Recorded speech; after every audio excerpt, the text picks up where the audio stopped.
Hey, Sound Up fans, it's Mark Goodman here. To stay connected to everything happening in the world of music, make sure to subscribe to this podcast, Sound Up with Mark Goodman and Alan Light. Join the conversations, experience live events, and be a part of the podcast. To get in on the action, check out our website at sounduppod.com. Like and follow us on social media at sounduppod and email us at connect@sounduppod.com. This is Sound Up with Mark Goodman and Alan Light, the only music podcast that matters. Hey, I'm Mark Goodman. And I am Alan Light. This week on Sound Up, Record Store Day co-founder Carrie Colliton joins us to discuss this year's big releases. Lots of music news and such. Brandi, Carlile, and Elton John were everywhere this weekend because of their new album release on Friday. Literally everywhere. Everywhere you turn. Bruce Springsteen announced 7 albums worth of unreleased music. Dua Lipa brought Neil Finn on stage in New Zealand to sing together. And Ratt's Stephen Pearcy and Warren DeMartini performed their first reunion show. Plus, sadly, a couple of losses in the music community. We will remember Gang of Four bassist Dave Allen and Blondie's drummer Clem Burke, both of whom we lost in the last couple of days. Plus, we have our new music picks, your comments on our Throwback Thursday social post question, which was, what is your favorite film score? Alan, you've been a couple of places with Elton and Brandi. Well, I only got to one place with them, but they were everywhere else that I looked. So yeah, let's just for a minute go through all of this Elton and Brandi activity. I had forgotten about the special, and Saturday Night Live, they were amazing. And then I turned, it was Sunday night, right? Yes, this is the special? Because I turned the TV, there they are again. They are again. And then I guess Monday morning they did Howard Stern. So It's a real old school media blitz from Elton and Brandi. The Who Believes in Angels album came out on Friday. And Friday night, I went to see them do a little event at the 92nd Street Y up here in my neighborhood in New York City. They didn't sing. They didn't perform. They screened this little documentary that they made from the sessions making the album, which I guess went up on YouTube, I think, on Saturday. I think everybody can see that there. So they did that, and then they did a Q&A along with Andrew Watt and Bernie Taupin. Oh, man. The four of them sat and did a night. little Q&A session, which was really fun. I mean, first of all, just I'll show up to go sit, third row or whatever it is and watch Elton John do anything at this point. Yeah. But it was really interesting and fun to see the dynamic between these guys. What did they talk like? What? I mean, why? We know what kind of champion Elton is for young artists, always, right? Between his radio show and just over the years, all the duets, all the people that he's played, all the stuff. I mean, the guy he prides himself on staying so dialed in and has been a big supporter of Brandi since he found her. She was part of his Lockdown Duets album. The big hit from that project, as you just noted, was the remix single with Dua Lipa, but all kinds of people were on that record, including Brandi. Brandi Carlile, of course, has talked so much about when she was a kid discovering Elton John as the thing that changed her life and going to sing at like a talent show where all the other girls were singing I Will Always Love You and, Mariah Carey songs. And she wore a white suit and big funny glasses and sang Honky Cat and found her identity through Elton John. So it seems kind of predestined that these guys were going to find each other. Didn't she use Elton's arranger on By the Way? Yes, she did. She used Paul Buckmaster, who did all of his old string arrangements. And she did that. I know I've talked about it and played it, that phenomenal cover of Madman Across the Water that she does. I think she did on a radio show that, got some notice. So, they decided to do this record and talked about, Elton said, it's too easy for me to just do the same thing over and over at this point. I'm bored with the way that I make records. and they committed to, it was 3 weeks. They went in with no material or with, a few ideas, and went and tried to blast out this record sort of as spontaneously and energetically as they could. As the film documents, Elton struggled with this a lot and threw tantrums and fought with the others and was yelling at, Andrew Watt, tearing up Brandi's lyrics and really trying to adjust to a different way of recording. And then, of course, comes out with this thing that they're very proud of and this big triumphant project and all that. But just watching the dynamic between Bernie and them, between Andrew Watt, who's honestly watching the film, Andrew Watt is kind of annoying, I have to say, if you watch it. What do you mean? He's such a cheerleader. On the one hand, you get why he's able to push these old veteran guys into these performances, because he's just you're the greatest. Do it again. You're the, and watching him on home, you're oh my God, dude, enough already. Except he does make these things happen and, is able to push some of these guys into unfamiliar or uncomfortable territory. And you got to respect the achievement. So that was really fun. Then, of course, there was the SNL performance, which, Mark, you did watch on Saturday. Yeah. I don't know the last time I saw a rock and roll piano solo like what Elton played at the end of the Forever Little Richard's Bible, the first song they played in a long time. At the end of that one, did Elton sort of look into the camera and make us rolling his eyes, and then he turned and faced the audience, and it looked like, wow, I didn't think I was going to make it through that one. Did you see that face? A little bit. I don't know if he was playing that up or if that was a real thing. I mean, look, Elton's health is not great. We know he's had the issues with his eyes. Sure. I think he has issues with his knees. It's very hard for him to move around. Yeah, you didn't see him. Wouldn't stand, and he didn't stand at the end of the song. Yeah. And at the thing at the Y, they brought up the curtain and they were seated. They didn't walk out. They were positioned before, so obviously, nothing physical is easy for him, but the hands still work. Hell yeah. Did anybody notice that, or was that just me? Did you? No, I think you're right. I don't know if I thought that was a sort of dramatic effect, oh my God, but it may have been a real thing. And another thing to notice was his drummer was none other than Chad Smith. Chad Smith is making all the rounds with them. The twins from Brandi's band were part of the band, and Andrew Watt playing guitar. I don't know if either of you can answer this for that performance and for the special, because I saw the special for a minute and I had to. It's my wife's birthday, so there's a lot of stuff going on. But Matt Bissonette has been playing bass with him now for years and years and years. He was in the band, right? I couldn't spot him on Saturday Night Live. I don't know if you guys happen to notice. Were there two? Because I know that the Hanseroths, one of them plays bass and one plays bass, one plays guitar. Yeah. So unless they had a second bass player, I feel like he was handling the bass part, for these. That makes. I didn't think about that. It was Hanseroth playing bass. Yeah, That's right. yeah. That's right. All I know is I came to my mom's this morning, my mom who's 84, and first thing she said to me was, "I watched that Elton John special last night. Who is this Brandi Carlile? She's amazing." Well, the first thing. Yes, that's a win. So it's going to be really interesting to see. I said this is a very old school album rollout, network TV. Late night shows, appearance on Howard.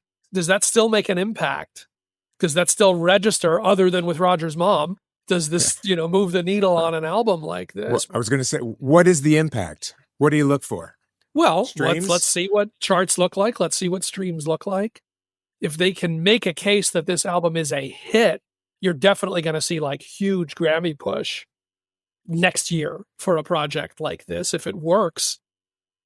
But we've got to see what counts as works. Meantime, have you listened to the album, you guys? I've heard some of it, not the whole thing. I haven't.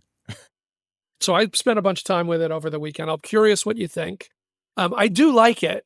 I don't love the singles that they led with.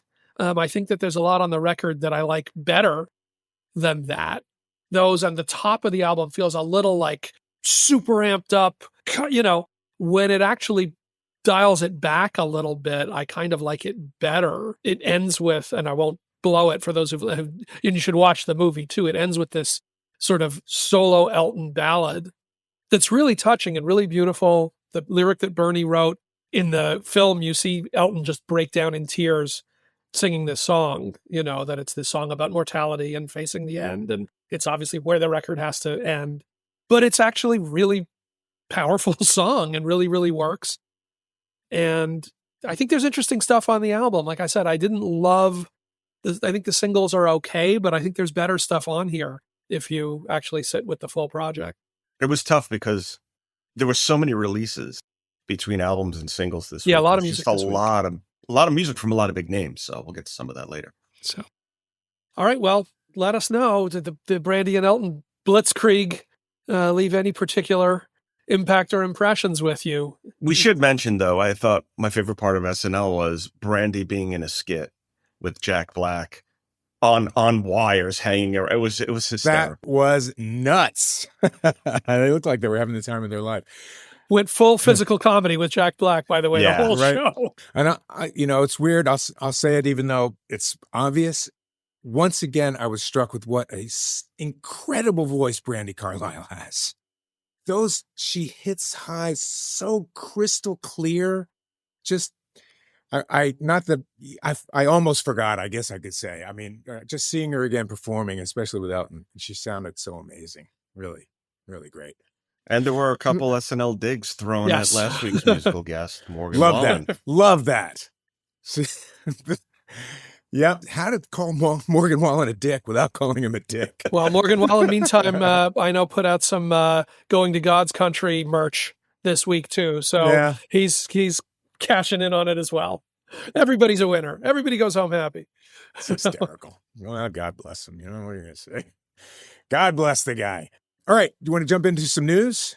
We talked a little bit about this amongst ourselves last week, but let's go for this. When I heard Bruce has announced 7 lost albums as part of an extensive box set to come out in the summer.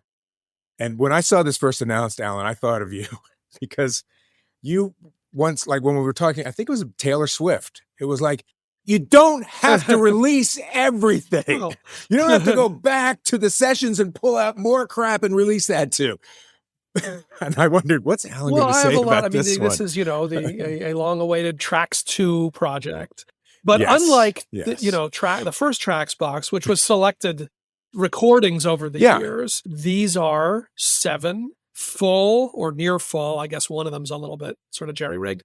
But, albums that were recorded and discarded along the way. The LA sessions that are sort of the bridge between Nebraska and Born in the USA. A long sort of mythic moment in the Springsteen career was like him navigating, where am I going to go with this? And he was working alone in his garage in LA. Coming back with the band, yeah. The album that sort of set up what became the Western Stars album. The first, we always knew there was more stuff in that kind of Jimmy Webb singer-songwriter vein, but then, Western Stars is the album that came out.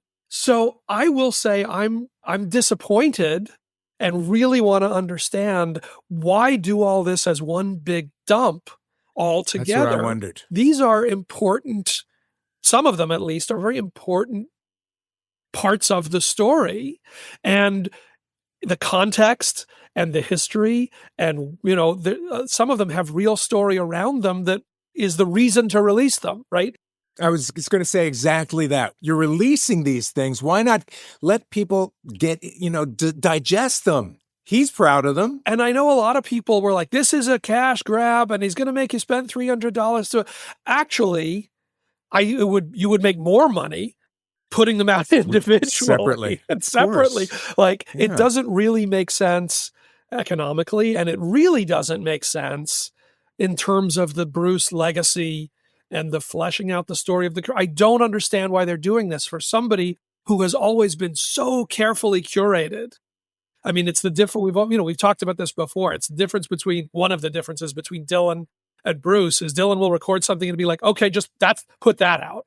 And then leaves out some of the best songs or some of the better recordings because there's just a moment that he wants to get, where Bruce is always so carefully constructed. I mean, the main lesson from Tracks when you listen to it was like, yeah, I get why these aren't on the albums. They're not as good as the songs that are on the albums.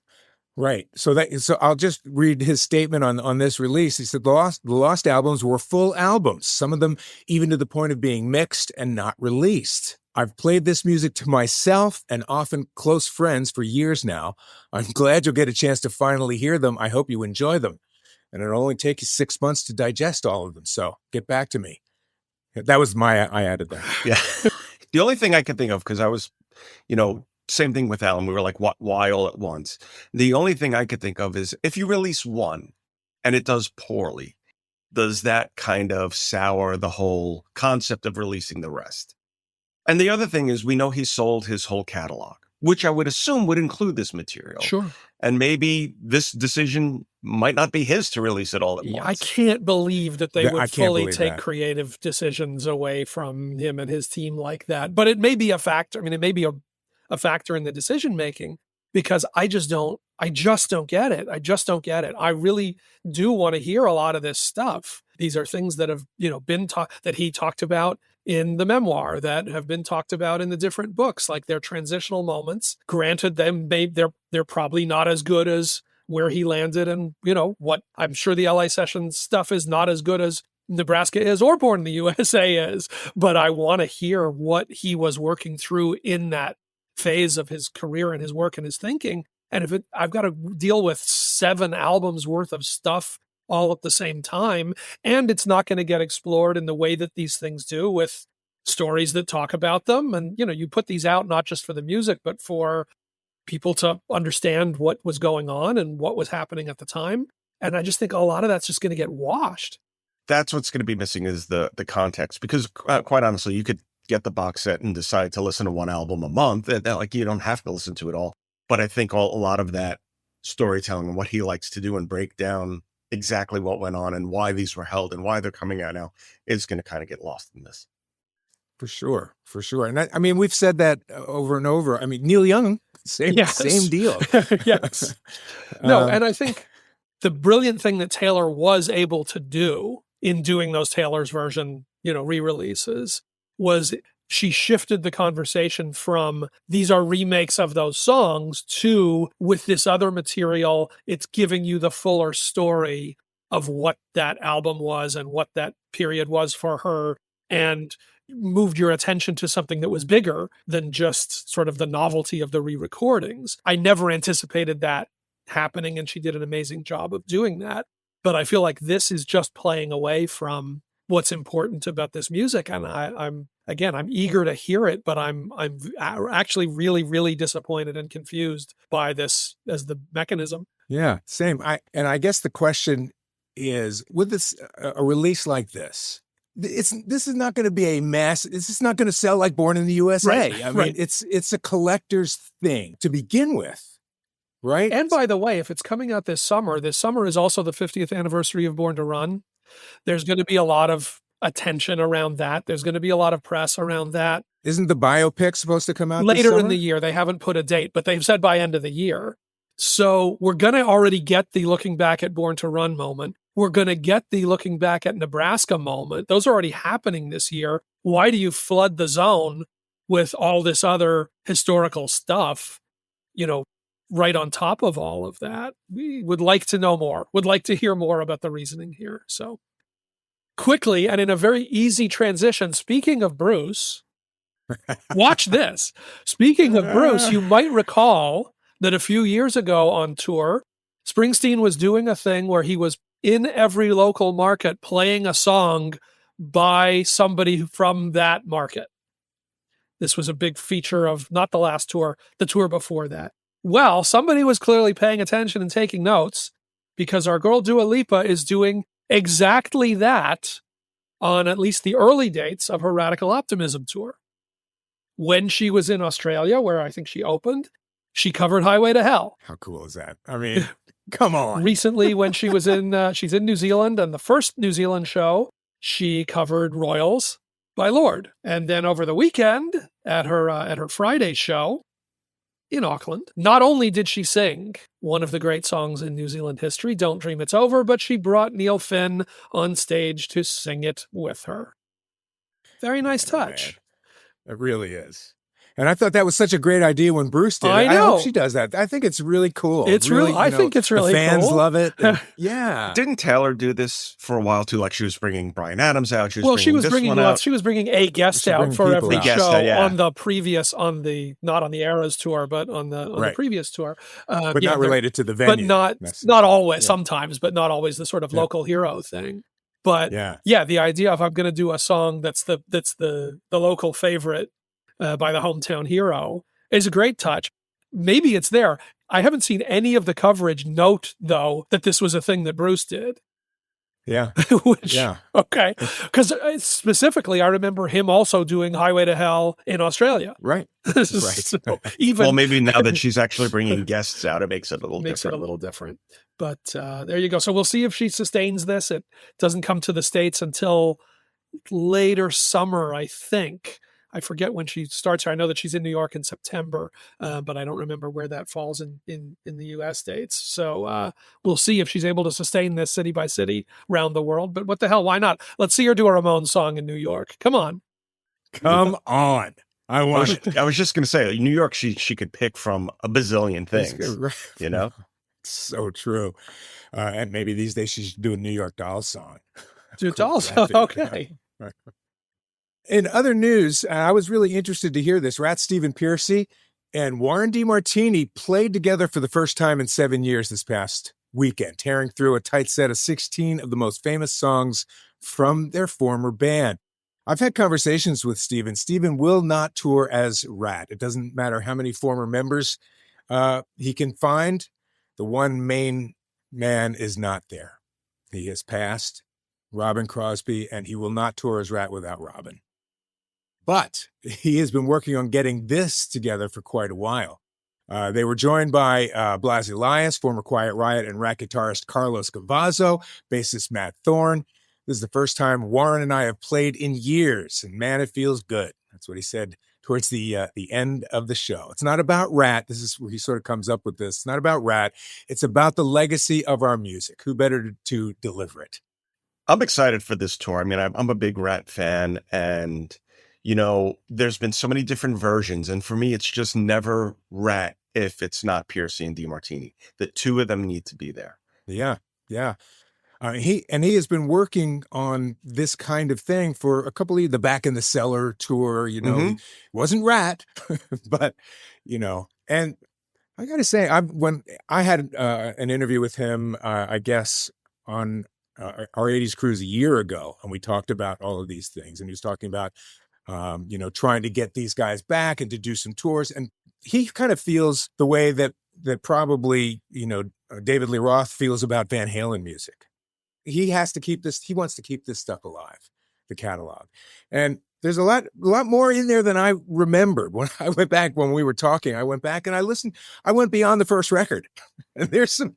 Ratt's one of the bands that holds up really, really well. They really do. Because they were kind of different from a lot of the bands out at the time. Sonically, their look was a little different. They were very, very slickly produced. And the songs are really great. I really do love Ratt, and I'm really excited to see this. And I hope it continues. So, yeah, he says in this story, Stephen says, because we don't have all the proper original elements, which would include Robin, we just decided, no, this is great. This is perfect. We don't want to hit a brick wall. We want this nice and smooth. They have 2 more shows lined up, May 4th at the M3 Rock Festival in Columbia, which, by the way, Saturday night, David Lee Roth will be headlining. First time in 5 years, speaking of, and what a great venue. And July 26th at Rock the Dam 8 in Beaver Dam, Kentucky. God, that one I love. What festival? Let's get a field trip going. Beaver Dam. Okay. So yeah, great. And they played some great songs. They went in deep in the catalog, and really, really cool that they are back and playing some dates. Love that. So two sad stories, 2 losses within the last couple of days. Clem Burke. Jeez.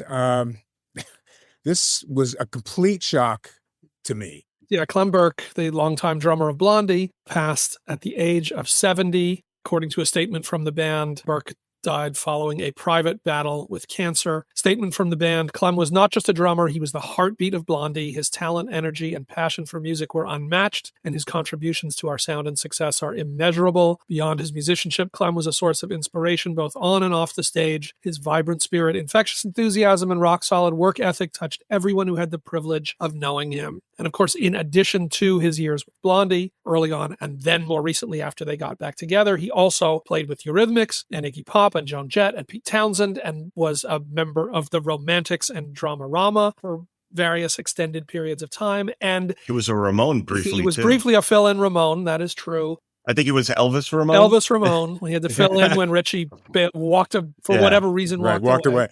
Yeah.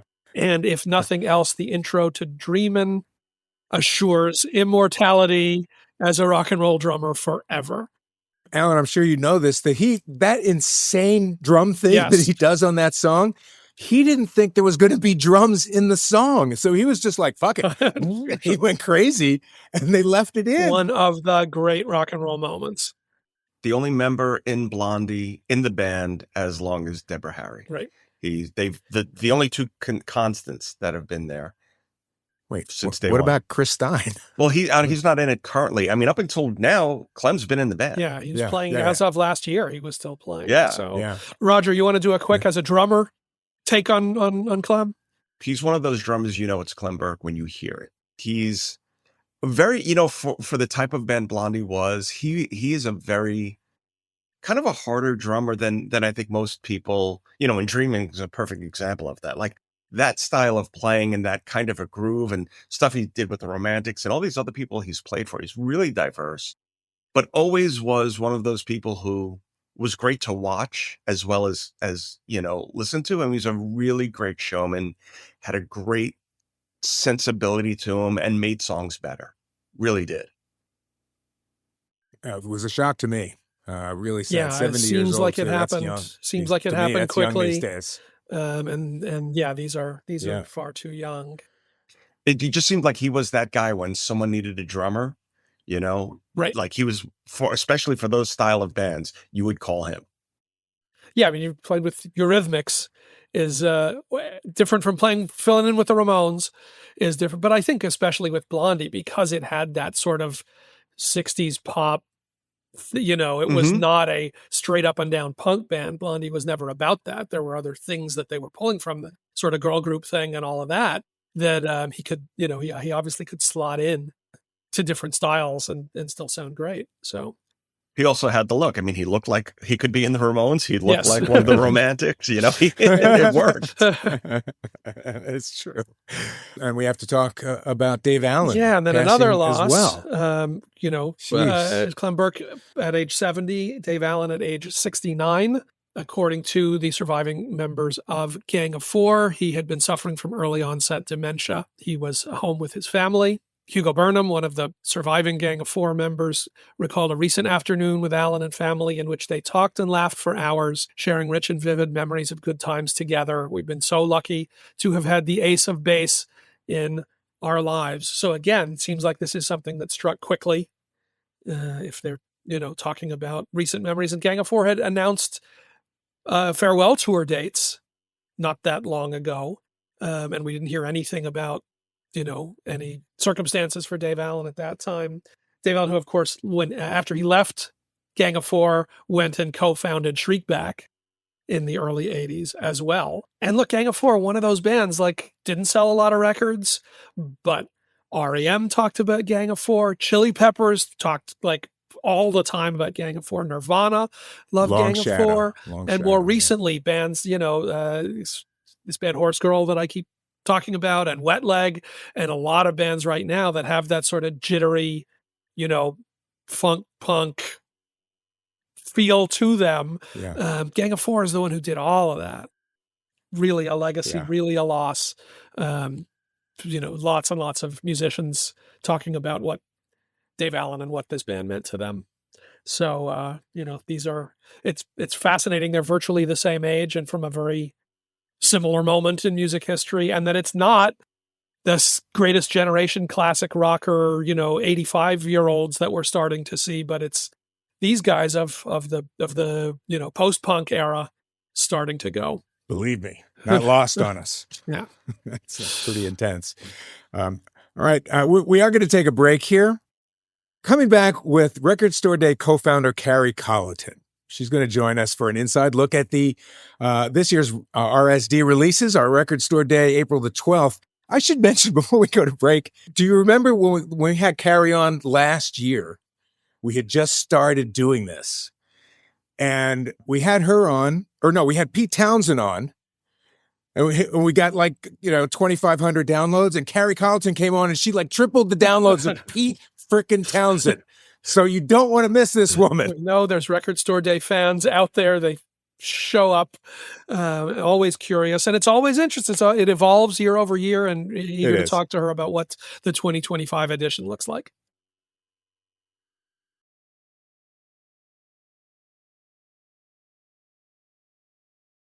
Welcome back to Sound Up with Mark Goodman and Alan Light. Record Store Day is coming. Are you a vinyl nut like everyone on this podcast is? Record Store Day is coming this weekend, and music lovers all over the globe are getting ready. Saturday, April the 12th, the next Record Store Day, and joining us once again to break it all down, talk about this year's list and more, Record Store Day co-founder Carrie Colliton. Welcome back, Carrie. Thank you. It's me. Always nice to see you guys. Let's start. Every year you pick an ambassador. Mm-hmm. Record Store Day. I believe Taylor Swift was an ambassador at one point. And who is this year's ambassador and why? This year's ambassador is Posty. All his friends call him Posty. Yeah. Post Malone. And besides the obvious, why not Post Malone? First of all, he's across all genres. And, he's worked with Beyonce, he's worked with Taylor, he's worked with Jelly Roll, he's done all kinds of stuff. And so that's key in an ambassador, right? You want people to know who he is or who they are, so they will listen when they say, record stores are awesome, go to record stores. It needs to be somebody that a lot of people will listen to. Most ambassadors put out a release on the list, which is important. He delivered a big one for you. He delivered two, technically. Right. But personally, I'm excited because since the pandemic, when he did I can only assume he's just kind of goofing around and was in his basement, at least looked like his basement, and played Nirvana covers, wearing a dress, playing Nirvana covers, and then made it live, right? Did it live. Right. And I have never seen my feed, which is not my personal feed is not a Post Malone lovers feed. But that week, everybody was like, oh, dude, let me rethink Post Malone. Oh, this was great. Oh, this was fantastic. And so from that, literally during the pandemic, I was texting somebody at the record label going, this will be an amazing Record Store Day release. And they agreed. And internally, we were trying to get that to happen. And it all came together. And so his tribute to Nirvana, which he did at the time as a charitable project, is still a charitable project, and it's coming out on Record Store Day. Just took a few years to get there, so good things take a while. Above and beyond Post Malone being the face of this Record Store Day, I think what is obviously fascinating as you look at the list of releases is that for so many years, the anchor releases were from Bowie, from Zeppelin, from the Stones, from the classic rock, traditional, still holding on to their vinyl buyers. And now the headline releases really Gracie Abrams, Charlie XCX, Post Malone, a Taylor Swift 7-inch, that there really has been just in the course of you putting this event together and doing this over the years, a real transformation in what seems to be the constituency and the newsworthy releases that come increasingly as each Record Store Day piles up. Yeah. Well, two things. Number one, Record Store Day is always supposed to reflect what record stores are year round, right? It's a day to celebrate what they do all year round. And the Record Store Day list, partially because of the stores and partially because the organizers, especially Michael Kurtz, he heads up putting the list together all year long. And a conscious decision has been made. Let's try and reach out to other audiences that people don't necessarily think of when they think of record stores. So that's been happening. And, like you said, it takes a while sometimes. But honestly, it reflects what's happening in the stores. On any given Saturday, you're going to see, and there's still a Bowie piece on the list. There's still a Rolling Stones piece on the list. There's multiple solo Rolling Stones on the list. There's the Doors. All that stuff is still there, but the list is broad enough to welcome Biba Doobie and the Wallows and Charlie XCX and all of that because record stores are broad enough to open their doors to all these people. So it's actually really nice to see that people are recognizing the change in the list because it's also reflecting what's actually happening at the record store level. There's a number of live releases that I mean, traditionally we're talking about classic rock and stuff. Traditionally, I don't like live albums. They're just not. I don't either, honestly. No. But this is an unbelievable collection. Yeah. I mean, I actually think so. Yeah, there's a Laufey, I believe that's right, and Gracie. They have live albums, and like you said, it's usually traditionally the classic rock bands or jazz titles. A lot of those are live, obviously, because a lot of jazz records are recorded live. But see, people experiencing music as an art form live and wanting to rediscover it, or the people who weren't able to be there when the Philharmonic was playing and it was just this glorious thing. I think younger musicians and therefore younger audiences are looking into that too. But like I said, both the Gracie Abrams and the Laufey are live records. And they're both really good live records. And you're doing those are like 15,000 pressings. I mean, those are put a lot of pieces out for those. Exactly. Yeah. And I believe that they're still probably allocated and they won't be super hard to get, but they also won't be like, don't dawdle. Right. If you're you never know how much your local record store is going to have, what their count on these albums are.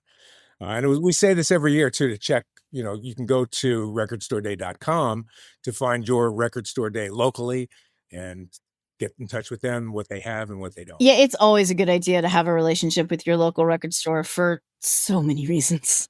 I mean, we've talked about this over the years, but you said now that time accrues and you sort of see, patterns shift. What is your sense of the sort of cause and effect for the constituency and population of record stores? If you put out a Taylor Swift piece of anything, and Taylor's been very supportive, and she was an ambassador, and for a number of years she's been involved. It's not a fluky thing. But if you put out a Taylor Swift piece and put it into, if you were selling that at gas stations, kids would be showing up at gas stations for it. If it was at Dunkin' Donuts, they'd be there for that. But have you seen, particularly with pop stars embracing the world of vinyl, that kids go for, their artist that they love, their fandom gets to live that way. And then they stay and they come back. I mean, what you said, it reflects what it looks like through the year. How has Record Store Day impacted what it looks like through the year? Well, I think, Record Store Day had a Billie Eilish 7-inch very early on our list, before the world at large knew the talent that was Billie Eilish. And it wasn't, a complete hit at the time. We may have been a little early and hadn't done the work to get those fans to know what a record store was. But that work has been done over the last 5, 6, 7 years. And I think what you can see is things like the listening parties. I don't know if you've seen them, but if you're following our Record Store Day social media, we just announced one in the last, 3 hours of us talking. A place to gather to listen to a record, whether or not you can buy it that moment or not. Like, some of them are early and you can pre-order them, but you can't walk home with them. But we do them for Lucy Dacus, and it was massively successful. So many kids coming out to listen to records together and knowing that a record store is the place to do it. We did one for the Joe release. I guess if you're saying it, sometimes you have to say that's DJO, right? who is an actor from Stranger Things. I think this is like his 3rd or 4th record. But that guy Dino Records in Newburyport, Massachusetts, that's his hometown record store, and he shops there on a regular basis and encourages all his fans to do it. So I do see that they're coming in regularly. They're not just coming on record store day, to your point, like they would to a gas station if they had a Taylor Swift 7-inch at the counter. They are coming back because record stores are actively reaching out to them to have these experiences, to realize this is not just a place you come and buy something and leave. This can be a place where you can make friends, you can hang out, you can learn about other bands, older bands that you may not have known about, new artists that we may be teaching you about. It's pretty evident throughout the year. And just sort of broad stroke, have you seen, are there more record stores opening? Are there more participating? Are your lists growing? Like, does everything continue to point, does the graph keep going, up and to the right? It really does. We do twice a year, we go through the submissions and we do have criteria for Record Store Day. It's one of the common misconceptions is that Record Store Day is about vinyl, that it is only about vinyl. I was going to ask you about that, Carrie, because you're talking about releases that are coming out on vinyl and CD. CD? And CD? Honestly, not a dirty word? No, not at all. I don't know that there's any cassettes, which I know at least one of you, that is one of you is not a big fan. I don't know that there are any on this list, but cassettes are selling really well. Jesus, that means cassette players are selling well. It does. It does mean that. And they're cute as hell, Mark. They're little and cute and portable. You can walk around with them even. Wow, that's crazy. We are about the physical brick and mortar store and what they sell in them. And so that does mean there are places that sell vinyl that don't fit the criteria of a record store. But the places that do fit the criteria, more and more of them every year are joining and participating. And I host Zoom calls for the last, I think 2 months. I've hosted maybe 5 or 6 with brand new stores who are new to this, coming on and learning from stores who've been around for 50 years. We have so many record stores participating who have been around for 40 or 50 years. And that's a really exciting number to see. Like, they're still in business. They're still growing and embracing new customers, right? You got to have the 15-year-old Gracie Abrams fan going into a record store and then learning to play a guitar and write songs and then coming back and being the next artist that record store sells. You've got to have that circle. And it's definitely happening more and more. It seems to me that along with that, the idea of, like Wallows, for example, is one of your Record Store Day releases coming out on both formats. Yeah. Right. Like right now, there's nothing that's coming out just on CD, but if there are fans of both. That was what I was going to say. I was going to say, like, for you're talking about getting younger people into record stores, and find if a CD is one of the ways that you get these people in, great, because people who are Wallows fans probably don't yet understand the coolness and the vibe of going to a record store and flipping through. Like, you have a George Harrison release with Beck, the 7-inch. Yeah. Oh my God. And I just, with that, the song that we're talking about all those years ago, that's on the A side and it's Beck's cover. But George Harrison came to New York before the Beatles in like early 63, maybe even 62. And that's where he found going to a record store, flipping through records, Got My Mind Set on You. Because what's this? Picked that up and that, one of his biggest hits. The Wallows, you mentioned them just there. Fans of the Wallows may not know this experience, but the Wallows do. And the Wallows know about walking through record stores and finding their inspiration there. And they, along with Joe Keery, sorry, Joe, they are really, I don't know. I wouldn't say this is going to sound bad. I wouldn't say they're special in terms of like they have this knowledge that no one else can have. But they have had the experience and they had the interest and the curiosity to go see what is this record store thing. And now they're taking what they've learned and encouraging others to do the same thing. We've had contests in cities where the Wallows go shopping with their fans just to kind of show them, oh, this record is this record is this is cool. And I do think more and more of them are learning. And by the way, discovering those Beatles records and George Harrison records. And it's really the best. Every year, someone discovers an artist that for us is like, oh, that's classic rock. I can't believe this 20-year-old kid knows this. It's new to them. But it's new to them. It's a brand new artist to them. And that's what a record store is. Because there's no like, this is new. There's no, this is a new artist section. There's alphabetical. They're just lined up. Yep. Carrie, before we let you out of here, in addition to Post Malone being the ambassador, you just announced honoring another icon of the record stores. If you want to explain what this is for. Johnny Marr. Oh my goodness gracious. I, by the way, have been in fights with people before over how great a guitarist he is. Johnny Marr. Who's going to fight against Johnny Marr being a great guitar player? Right? I mean, no offense, Eddie Van Halen, but come on. So Johnny Marr was named a record store legend, and there is a distinction between an ambassador and a legend. The legend really is more coming from the record stores. Like, we love this person. We want to, that phrase, give them their flowers before they're gone, like Tanya Tucker's whole record. There's sort of an opportunity for us to do that. Like, not like, hey, we'd like you to be the ambassador and then work for us and tell people about us. It's just, oh my God, you have influenced so many people and so many of us in record stores. You're a legend. And we've had one before, and it was Elton John, and that was in 2017. And this year we did the first plaque at a record store that's meaningful to Johnny. It's Piccadilly Records in, of course, Manchester.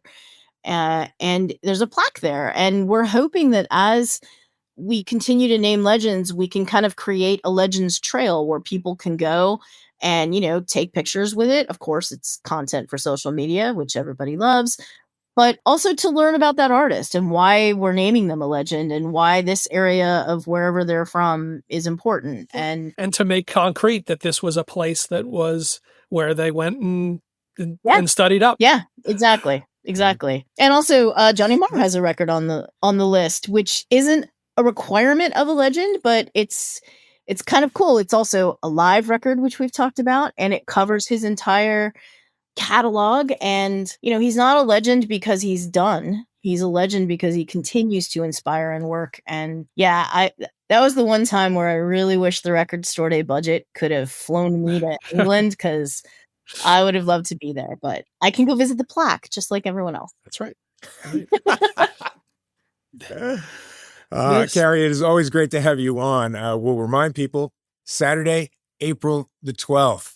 Check your local record store. It's recordstoreday.com. All the information you need is there, including all of the Record Store Day special releases. Who's participating, which stores, and what's coming out. Go do your checklist, do your homework, walk in ready. Yeah, I got to do exactly. We've made it so convenient, all in one place. Co-founder of Record Store Day. Always great to have you on. Thank you. I want to put the word out to our people, the Sound Up Pod Squad. We want to hear from you next week. Oh, yeah. You guys always check in with stuff that you scored, stuff that you were disappointed you didn't score. Right. Let us know. Connect@sounduppod.com. Give us your Record Store Day experiences, where you went, what you got. We will pass it all along. Thank you. Carrie, thanks as always. Thanks. You guys are legends too. Thank you. All right, welcome back. Before we get to our new music picks of the week, and there were a lot of big releases this past week, we always want to hear from you. The Sound Up Pod Squad, you have been dubbed. This week, our Throwback Thursday question, inspired by National Film Score Day, was, what is your favorite film score? Not soundtrack, score.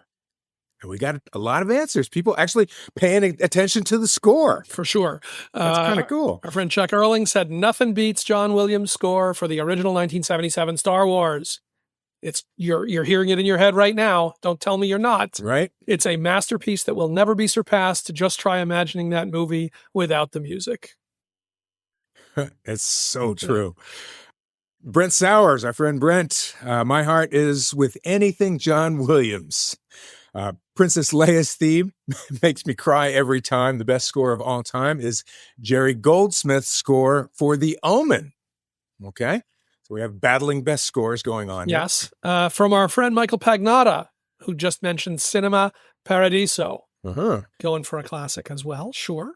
David Weatherman. I think this came up recently. We mentioned this. Local Hero with the score by Mark Knopfler. Yeah. Really beautiful. Yeah, it's really a beautiful piece of music. It really, really is. Jenny Forangi, I hope. Anything Danny Elfman does. Forangi? Anything Danny Elfman does, I especially love the score for Midnight Run. Well, I love Midnight Run. I love that movie. I don't remember that. I don't think of the score so much. But obviously it works because it's a favorite movie. Monica Harvat, I love Out of Africa. So we've got the more like, Out of Africa, Cinema Paradiso, we've got those. And then we've got John Williams, we've got the Ullman, we've got Danny Elfman. So different ways to play it. I think the local score one is a great call. I also would have mentioned John Barry for all of the Bond films. He's the guy. No Ennio Morricone here? No Good, the Bad, and the Ugly? Someone did mention Good, the Bad, and the Ugly. Someone did. Yeah. Okay. For sure. Can't imagine it doesn't come up. All right. We got our new music picks for you. If you are ready, you got you're going to type these up. You got something to write them down with because you can go and check them out on Spotify. Roger, what is our address? It is our Sound Up Soundtrack playlist on Spotify. All you got to do is search a Sound Up Soundtrack playlist. I think you have to use all of those words too. Sound Up Soundtrack playlist. All right. All right. I'll jump in first. And I'm not sure, Alan, if you have this or not, but last week, I think even before Friday, I heard Catch These Fists. The new LP Moisture from Wet Leg is coming out in July. I left it off knowing somebody was going to jump on it. Oh, hell. This grabbed me right away. Catch These Fists is the tune. July 11th is when the full EP is coming out. They wrote this new album while they were living together in the remote seaside town of Southward in Norfolk, England, where they would work by day and watch horror movies at night. The band directed the video for Catch These Fists, which they say was shot on their native Isle of Wight. They drew inspiration from filmmakers like Ty West, Cameron Crowe, while conceiving this visual, which also nods to the previous clip for Wet Dream. That I get, but if you've seen the clip, I don't know. Cameron Crowe. It's them running around like she's in underwear and running on a road, and they're throwing things around. I have no idea of what's going on there, but that's how it is with videos usually. I guess no idea what's going on. So that's my first pick. The other one is, and it's another one you might have had, Alan, the Marias. Something brand new from the Marias. I'm really glad they're back. Come Back to Me. Written a couple of months after their last record, Submarine, which was. I loved the record. It was not a left turn. It was sort of a bare left for these guys. A bit of a different sound, but really, really cool, really great.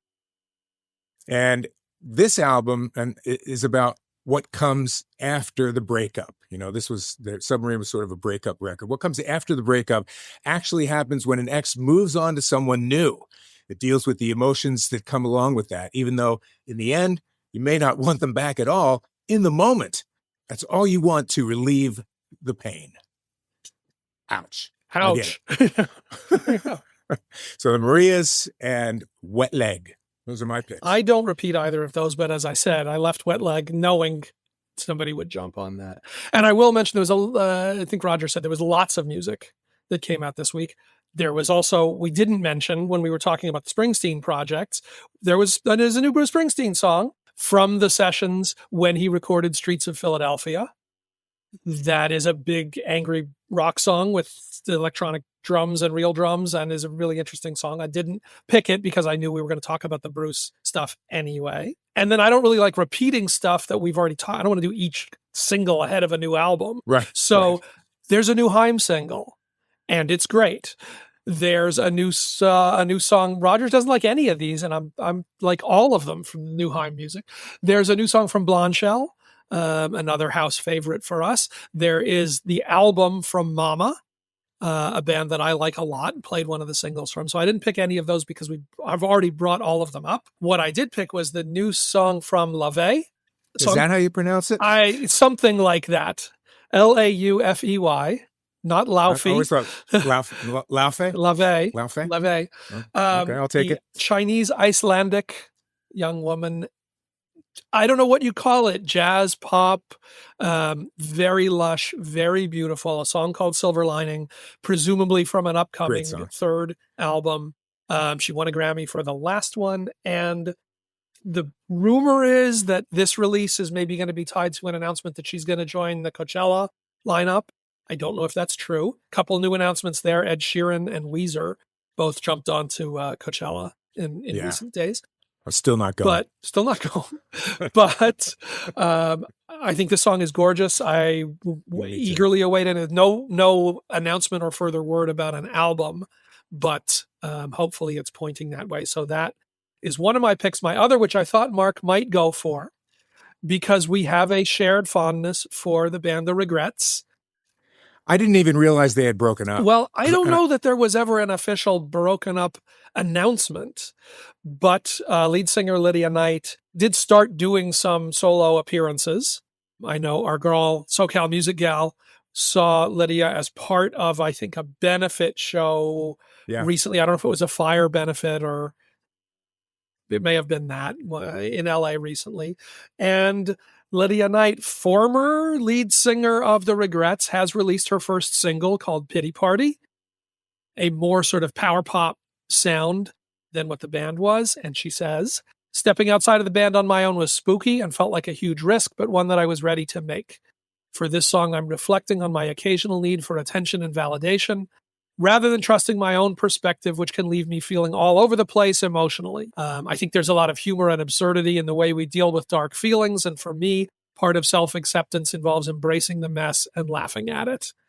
It's not a great song. It is a fun song, but I have always thought Lydia is ready to be a star, a really magnetic performer. And I think, she was a very impressive front person for that band. And one of those where there was always that question of, the band's good, but is there a point where Lydia's going to step outside of this? And I guess we have reached that point.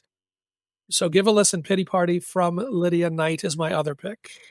Great Roger. picks. There was a lot this week. I mean, we got a lot of music from big names, from Bruce, from Ed Sheeran, from Miley Cyrus. Yep. There's a great new Counting Crows single ahead of the album that came out. There's a really good song from Sparks that came out this week. That's really I forgot, cool. That's good call. I listened to that one too. I was like, wow. Yes. That's right. So check all those out. But the two I picked this week were, as I've said for the last couple of weeks, I've been looking for some rock and roll. And I got some this week. LA band LA Guns released a new album, and they released a single called Hit and Run, and it's really good. The whole album's really good. And they're a band that, if you don't know LA Guns, this band has been around for a very long time, originally starting in 1983. This is where kind of Guns N' Roses, kind of is formed out of this between LA Guns and Hollywood Rose. Axl Rose at one point is the singer for LA Guns with Tracy Guns. Eventually they get Phil Lewis as the singer, and LA Guns becomes kind of the band they are today. But this new album is really good. The single's great. And for a band that came out at that time, they're not what you expect. They're way more of a glammy kind of somewhere in between like Welcome to My Nightmare and Exile kind of band. And they just have this really great, dirty rock and roll sound. And it's rare that a band that's 7 years in still puts out a relevant, great sounding album. And they did. So I'm really, really excited for this album, but check out the single Hit and Run. And then switching to a little bit of country, we got another song from Lainey Wilson this week.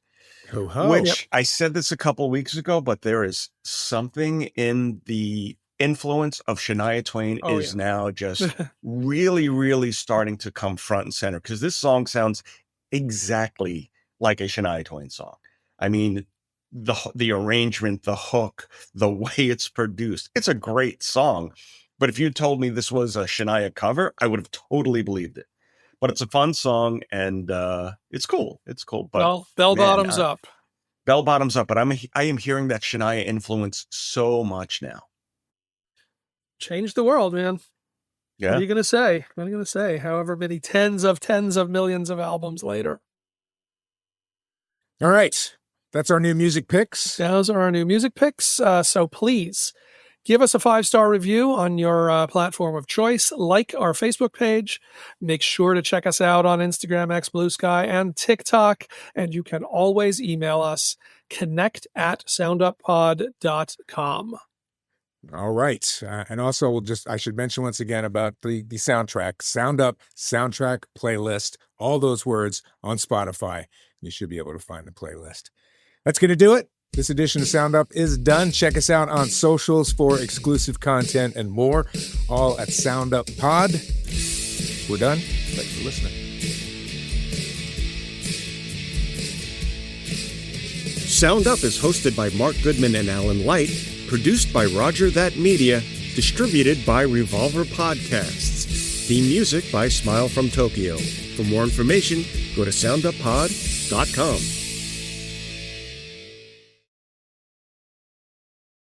Roger that.